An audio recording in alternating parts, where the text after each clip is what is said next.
So as somebody who grew up in a hurricane-prone state and knows what it's like to prepare for a hurricane, to live through a hurricane, and the post part of the hurricane, when there's no power, there's no road clearance, and everything is basically quiet and everything is, people are just trying to figure out what to do with themselves, all right?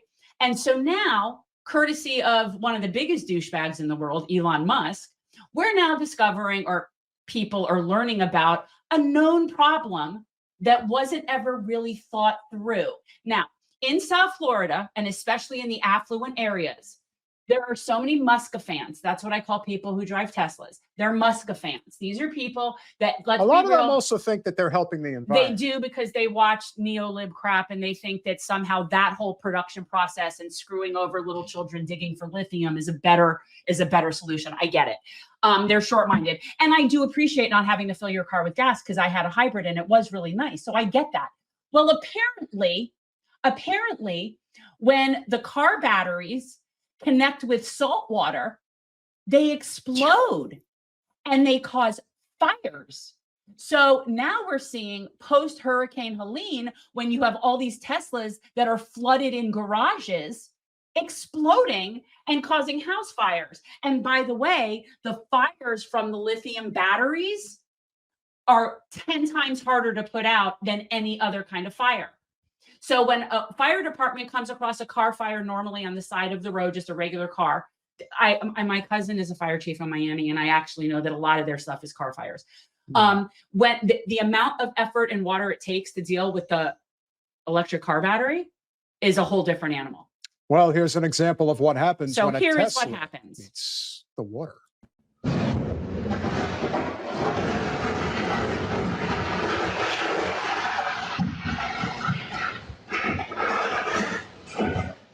So now what we're seeing is, in addition to flood damage, these people are going to have to deal with fire damage.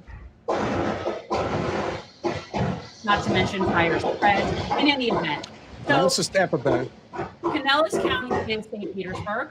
Okay. So this is in someone's garage. And you can see that the floodwaters have come up so high that it has washed everything in their garage into a pile. And here's another one. So this is a disaster. Thank you, Elon Musk.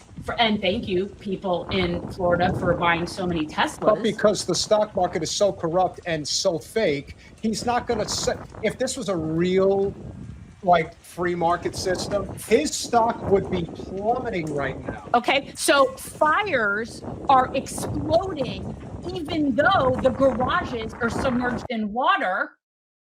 This is a disaster already, and now they have to deal with this on top of it. So here's what I think, and I truly do believe this.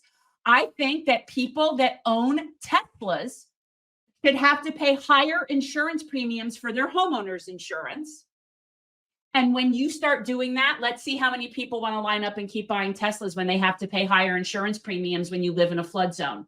If you live in a flood zone and you own a Tesla, you need to be paying higher insurance premiums, and let that screw up their business, because that's some scary shit. Do you know how many Teslas are in Weston? Every fifth car in Weston, Florida is a Tesla. Does it say Democrat on the license plate?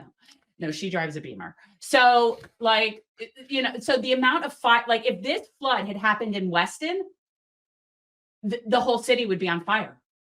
In addition to flooded. So keep the good work up, Tesla.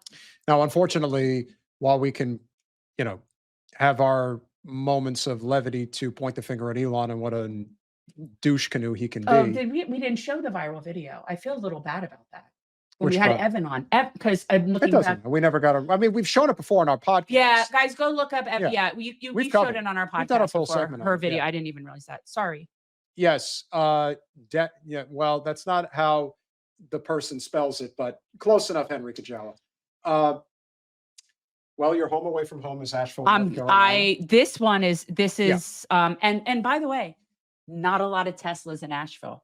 But we've pointed out many a times before, we have had, even though we do not agree with him because he's very loyal to the Democratic Party establishment, Professor Michael Mann, who Adam McKay and David Sirota's movie Don't Look Up is based on. That is the character that Leonardo DiCaprio played in the movie. But he has been very adamant about, much like the true gloom and doomer scientist, Peter Kalmus, who we've tried getting on our podcast, but unfortunately has not graced us with his presence. We are in a very, very bad spot with the environment now. Because as we pointed out before, you can deny climate change, but you know who doesn't? Insurance companies. And the proof is in the pudding when it comes to the heating of our waters. What happens when the waters get too hot? The storms are stronger and last longer, and they sit over us. I'm so sad. If you guys haven't seen the footage of it, they're more frequent. Yeah. These major hurricanes. If you guys haven't seen Asheville, I'm so sad. Major hurricanes have always been an occurrence, and everyone wants to point the finger, especially rural conservatives who do not understand this stuff, and point out that hurricane. Oh, we've had floods like this for 100 years. Here's the difference: the frequency in which these storms are happening now are every single season. Every season. Donald James, Don't Look Up is hilarious. Seriously. Yeah. It's just friggin' hilarious. And it's so relevant now because if you see the movie, it'll be like, oh my God. And the characters are based on real people. Like they're based, it's so like the president character is literally a hybrid of Hillary and Trump together. And Kate Blanchett playing Mika Brzezinski. I mean, you want to talk about just character. You want to talk about nailing it to the wall. I mean, perfect. No, it's really worth a watch. It's so this unfortunately is what's going on in Asheville, a place that's 500 miles from the Gulf And here's shoreline. What's really scary is that a chunk of I-40 has fallen off. I-40 is one of the major thoroughfares. Agriculture transfer through the entire country. In the entire country. That's what goes through, like places like Iowa. And apparently, right? Like and this is the whole thing. And this is why Kamala Harris does not deserve to get that crown, just like Hillary didn't deserve it, because she's a woman. Let me put it this way. The idea. And I have friends that are in Asheville, North Carolina. The Army Corps of Engineers are still not there. They can't. Well, here's the thing. So Asheville is bridges that connect it basically from the French Broad River to there's rivers that run through it, and all the bridges are washed away. So and there's no power. So people that are sort of stuck and they don't have access to food and water. Now, the majority of the city is not underwater. It's the low-lying areas that are underwater. But because the infrastructure has been destroyed, and also one of the major distribution hubs for Ingles, which is the large supermarket chain in the area, one of the biggest distribution hubs is also completely underwater. So there's going to be, and the highway again, I-40 is broken. So there's going to be a serious problem. And anybody who's ever driven to Asheville, or I'm there every summer, if the only highway that's really functioning right now inward is 26, that's a disaster in and of itself. So, I mean, it's very scary.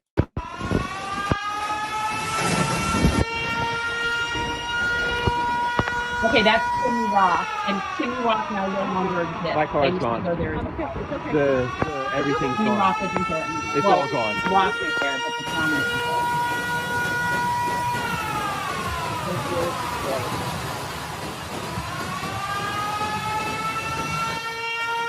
Doomsday was. I'm so sad. I'm so sad. Chimney Rock is gone. Whole town's gone. All right, guys. Just to give you an understanding of the devastation we're dealing with here. Chimney Rock's gone. That's a street. That's a street that's now Canaan. That's a street. And that is completely cut off, and that is the only way into that town. That direction that's the only way into the town. So the people that live in Lake Lure area, living here, they're so stranded. I'm so sad. That's Biltmore Village. That's Asheville. This is Biltmore Village. Billions and billions billions of dollars in damage. And can we talk about what happened to the students at Appalachia State up at Boone? I don't know if you heard about that. No. Oh, all of the students that were in dorms have basically been stranded in dorms. Faculty, nobody's doing anything to help them. They have no way to get out. There's no power, and Boone is underwater. They didn't evacuate. They didn't do anything. There is a total disaster. Like that, there are lawsuits waiting to happen up there in Boone. Not smart. No.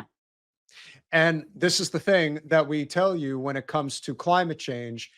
This is Russian roulette that you're playing now. You're now hoping that a tropical storm, which over the course of 24 to 36 hours somehow turns into a Cat 4 hurricane now, you just got to hope and pray that it doesn't hit you. Every year is Russian roulette with hurricane season. That's what I feel. I say that every year. It's every year between the months of whatever it is, June and now seemingly November. And so the only thing we're fortunate enough here in Florida is that the trajectory of the storms, especially when they come up through the Gulf, basically follow the same trajectory.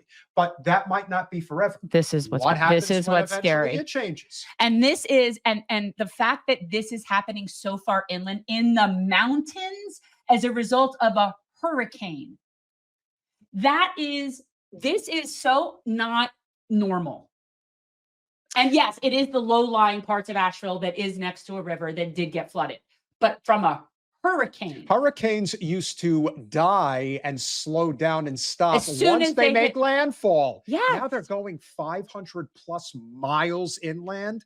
When are you going to wake the fuck up about this? Hurricanes never did that before. This is for real. And the only reason, and this is the one thing I've learned about the old school conservatives that still can't get out of their own way and still think their Bible is going to save their ass.